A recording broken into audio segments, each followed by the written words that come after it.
नमस्कार दोस्तों, स्वागत है आपका आपके अपने चैनल एयरफोर्स एग्जाम पेपर में। दोस्तों, इस वीडियो में हम लोग एयरफोर्स XY ग्रुप के लिए जीके जीएस के इंपॉर्टेंट प्रश्नों को देखेंगे। दोस्तों, ये सभी प्रश्न प्रीवियस ईयर के क्वेश्चंस हैं और आपके लिए बहुत इंपॉर्टेंट है, इसलिए दोस्तों आप लोग वीडियो में लास्ट तक बने रहिएगा। और दोस्तों, अगर आप इस चैनल पर पहली बार आए हैं तो चैनल को सब्सक्राइब भी करें और बेल आइकन को भी प्रेस कर लें।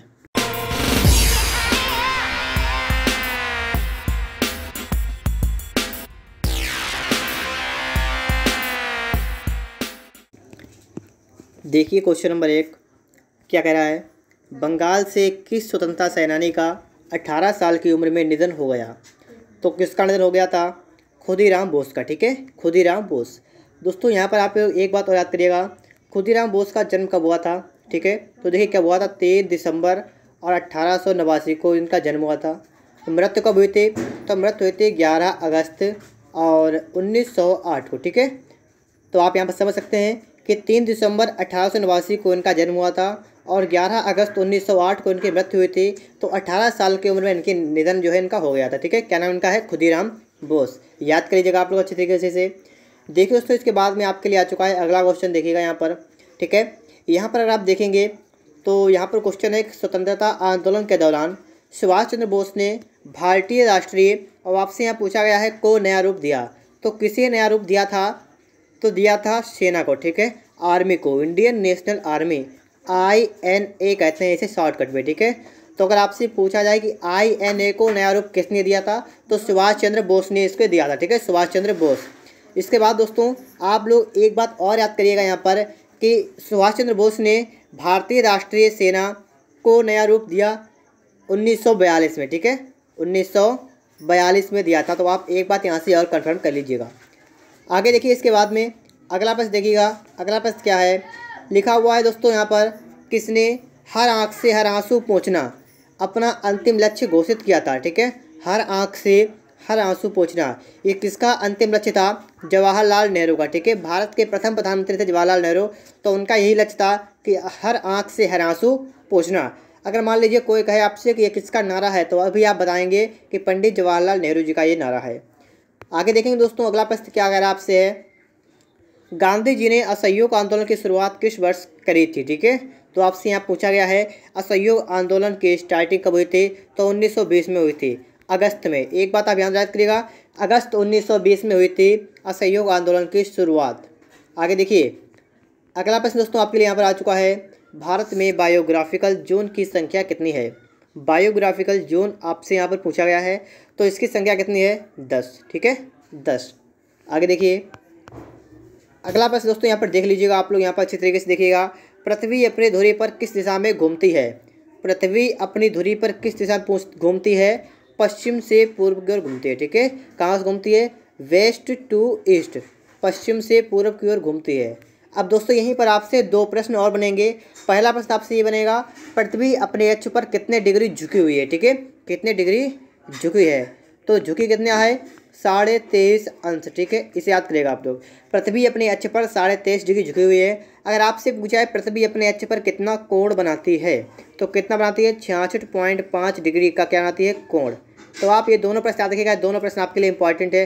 पहला कि पृथ्वी अपनी धुरी पर कितना झुकी हुई है, तो कितना है? 23.5 अंश। और दूसरा कितने का कोण बनाती है? तो 66.5 अंश का कोण बनाती है। ठीक है, अब इसके बाद दोस्तों हम देखेंगे अगला प्रश्न। अगला प्रश्न दोस्तों यहाँ पर आ चुका है, भारत के किस राज्य में सर्वाधिक वर्षा होती है? सर्वाधिक वर्षा अगर आपसे पूछी गई है तो दोस्तों यहाँ पर आपके लिए 4 ऑप्शन है, इसका करेक्ट होगा मेघालय। ठीक है, मेघालय में सर्वाधिक वर्षा होती है। आगे देखिए, अगला प्रश्न दोस्तों यहाँ पर आ चुका है, राष्ट्रपति द्वारा वित्तीय आपातकाल की घोषणा के बाद संसद द्वारा अनुमोदन के बिना संचालन की अवधि क्या है? अब दोस्तों सबसे पहले तो हम यहाँ पर जानेंगे वित्तीय आपातकाल। वित्तीय आपातकाल किस अनुच्छेद में आता है? 360 में। ठीक है, वित्तीय आपातकाल 360 में वित्तीय आपातकाल के बारे में बात की गई है। अगर दोस्तों हम बात करें 352 अनुच्छेद की, ठीक है, आर्टिकल 352 की, तो इसमें किसकी बात की गई है? इसे दोस्तों बात की गई राष्ट्रीय आपातकाल। ठीक है, राष्ट्रीय आपातकाल। आप चाहें तो अपनी कॉपी पर लिख सकते हैं, राष्ट्रीय आपातकाल की किस अनुच्छेद में बात की गई है? 352 में। वित्तीय आपातकाल के 360 में। और अगर दोस्तों बात करें 356, तो 356 में किसकी बात की गई है? राष्ट्रपति शासन। ठीक है, 356 किसकी बात की गई है? राष्ट्रपति शासन की। तो ये तीनों पॉइंट आपके लिए इंपॉर्टेंट हैं, तीनों को याद कर लीजिएगा। अब आप लोग प्रश्न को अच्छी तरीके से समझिएगा। कह रहा है राष्ट्रपति द्वारा वित्तीय आपातकाल की घोषणा के बाद संसद द्वारा अनुमोदन के बिना संचालन की अवधि कितनी होती है? सिर्फ 2 महीने। ठीक है, 2 महीने याद कर लीजिएगा, 2 महीने। आगे देखिए, अगला प्रश्न है किस अवधि के भीतर संसद को राष्ट्रपति द्वारा घोषित वित्तीय आपातकाल को मंजूरी देनी होती है? 2 महीने में। ठीक है, ये प्रश्न ये वाला है, 2 महीने में देनी होती है। इसके बाद दोस्तों आपके लिए आ चुका है नेक्स्ट क्वेश्चन यहाँ पर है। अब देखिएगा अगला प्रश्न आपके लिए क्या है। अगला प्रश्न है what is the meaning of state in the constitution? संविधान में राज्य का अर्थ क्या है? राज्य का अर्थ क्या है? सरकार, संघ और राज्य सरकार, राज्य, विधानसभा, संसद, तीनों है। ठीक है, राज्य का अर्थ क्या है? तीनों, संघ और राज्य सरकार है, राज्य विधानसभा है, संसद है। तो उपयुक्त सभी यहाँ पर करेक्ट आपका जवाब हो जाएगा। ठीक है दोस्तों, अगर आपको वीडियो अच्छा लग रहा हो तो वीडियो को लाइक करते रहिएगा और चैनल को सब्सक्राइब भी करते रहिए। ठीक है, अब देखेंगे इसके बाद में हम लोग नेक्स्ट क्वेश्चन को। कराए भारतीय संविधान के अनुसार आपातकाल घोषित करने का अधिकार किसके पास है? आपातकाल घोषित करने का अधिकार किसके पास है? ये तो आप सभी को पता होगा, इससे पहले आप पढ़ चुके भी हैं, राष्ट्रपति के पास है। ठीक है, राष्ट्रपति के पास है आपातकाल घोषित करने का अधिकार। आगे देखिए, भारत के प्रधानमंत्री की सेवानिवृत्त की आयु क्या है? देखिए दोस्तों, एक होती है मिनिमम, ठीक है, एक होती है मैक्सिमम। मिनिमम मतलब कितनी, कम से कम कितनी आयु हो तो आप प्रधानमंत्री बन सकते हैं, तो वो तो अलग है। और सेवानिवृत्त वाली आ गई आपकी मैक्सिमम।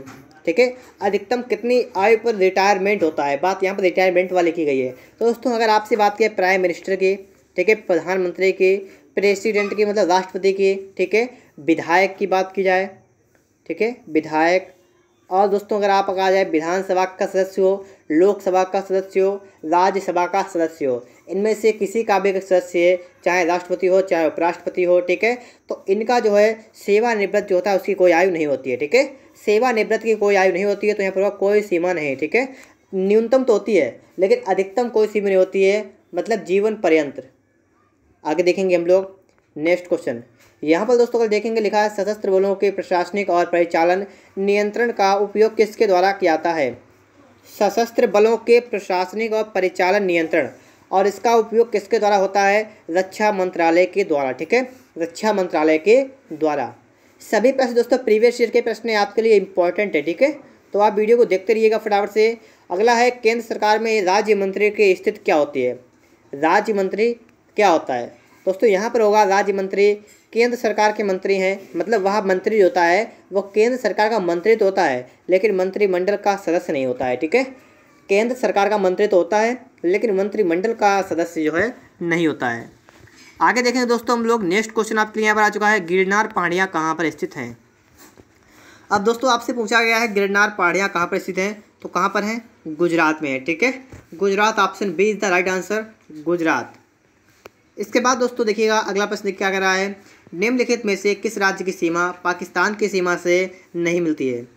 किस राज्य की सीमा पाकिस्तान की सीमा से नहीं मिलती है? तो आप सबसे पहले तो ये पता करें कौन कौन सी मिलती है। तो गुजरात की मिलती है सीमा, राजस्थान की मिलती है, पंजाब की मिलती है। ठीक है, तो हिमाचल प्रदेश यहाँ पर करेक्ट होगा कि हिमाचल प्रदेश की सीमा जो है पाकिस्तान से नहीं मिलती है। गुजरात, राजस्थान और पंजाब जितने भी राज्य हैं इनकी सीमा पाकिस्तान से मिलती है। ठीक है, इसके बाद दोस्तों हम देखेंगे नेक्स्ट क्वेश्चन क्या है। अगला प्रश्न आ चुका है, अगला है निम्नलिखित में से किस राज्य की सीमा मिजोरम से नहीं मिलती है? अब दोस्तों आपको बताना है मिजोरम से नहीं मिलती है। सबसे पहले हम देखेंगे मिजोरम से कौन कौन सीमा मिलती है। ठीक है, तो कौन कौन से मिलती है, तो आप यहाँ पर देखें म्यांमार, असम, त्रिपुरा, ये सभी जो हैं मिजोरम से मिलती हैं। ठीक है, आपसे कहा गया नहीं मिलती है तो आएगी नागालैंड। नागालैंड मिजोरम की सीमा से नहीं मिलती है। आगे दोस्तों यहाँ पर देखिएगा अगला प्रश्न आपके यहाँ पर आ चुका है, निम्नलिखित में से किसने अपने शैक्षिक कार्यक्रमों के कार्यान्वयन में राजा राममोहन राय का सहयोग किया था? किसने किया था? तो क्या था? डेविड हरे ने। ठीक है, डेविड हरे ने अपने शैक्षिक कार्यक्रमों के कारण में राजा राममोहन राय का सहयोग किया था। ठीक है, तो डेविड हरे यहाँ पर करेक्ट आंसर होगा इसका। चलिएगा दोस्तों यहाँ पर आ चुके हैं हम लोग अगले प्रश्न पर, वेदों में सभी सत्य की व्याख्या किसके द्वारा की गई थी? वेदों में सभी सत्य की व्याख्या। अब दोस्तों आपने एक चीज़ तो सुनी होगी, एक नारा वेदों की ओर लौटो, किसने कहा था? स्वामी दयानंद ने। ठीक है, आपको पता होगा। अब दोस्तों यहीं पर आपसे कहा गया है वेदों के सभी सत्य की व्याख्या किसने की थी? ये की थी स्वामी दयानंदा ने। ठीक है, स्वामी दयानंदा ने। इसके बाद आगे देखिए, पिछड़े वर्गों का उत्थान किसका प्रमुख कार्यक्रम था? किसका था? पिछड़े वर्गों का उत्थान किसका प्रमुख कार्यक्रम था? सत्यशोधक समाज का। ठीक है, किसका था? सत्यशोधक समाज का था। अब दोस्तों आप लोग कमेंट बॉक्स में बताइएगा फटाफट से कि सत्यशोधक समाज की स्थापना किसने की थी। ठीक है, कमेंट में इसका आप लोग जवाब देंगे हमें कि सत्यशोधक समाज की स्थापना किसने की थी। आगे देखिए, अगला देख दोस्तों यहाँ पर आ चुका है, सुभाष चंद्र बोस का जन्म किस वर्ष में हुआ था? सुभाष चंद्र बोस का जन्म किस वर्ष हुआ था? दोस्तों ये हुआ था 1897 में। ठीक है, 1897 में कब हुआ था? तारीख क्या थी? तो थे 23 जनवरी। याद कर लीजिए दोस्तों आप लोग, 23 जनवरी को हुआ था, 1897 को हुआ था। कहाँ पर हुआ था? तो दोस्तों हुआ था उड़ीसा में। ठीक है, उड़ीसा में हुआ था। किस जगह पर हुआ था? तो कटक। ठीक है, कटक जगह पर हुआ था। तो आप इसे याद कर सकते हैं अच्छी तरीके से।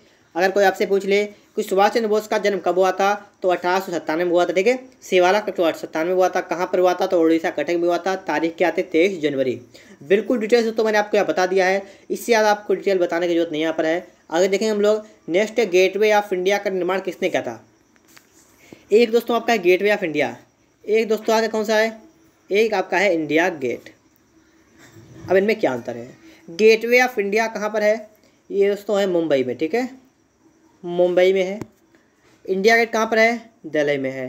तो आप पहला अंतर तो याद रखिए। ठीक है, जो गेटवे ऑफ इंडिया है, ठीक है, गेटवे ऑफ इंडिया वो कहाँ पर है? मुंबई में है। और इंडिया गेट कहाँ पर? दिल्ली में है। और दोस्तों पूछा गया है गेटवे ऑफ इंडिया का निर्माण किसने किया था? ब्रिटिश सरकार ने किया था। ठीक है, ब्रिटिश सरकार ने किया था। तो आपको इतना और याद कर लेना है। अब देखेंगे हम लोग नेक्स्ट क्वेश्चन, महात्मा गांधी का जन्म किस वर्ष हुआ था? महात्मा गांधी का जन्म कब हुआ था? 1869 में। ठीक है, कहाँ मतलब कब हुआ था? 2 अक्टूबर 1869 को हुआ था महात्मा गांधी का जन्म। आगे देखेंगे, कौन सा संवैधानिक अनुच्छेद सर्वोच्च न्यायालय द्वारा घोषित कानून को सभी अदालतों पर बाध्यकारी मानता है?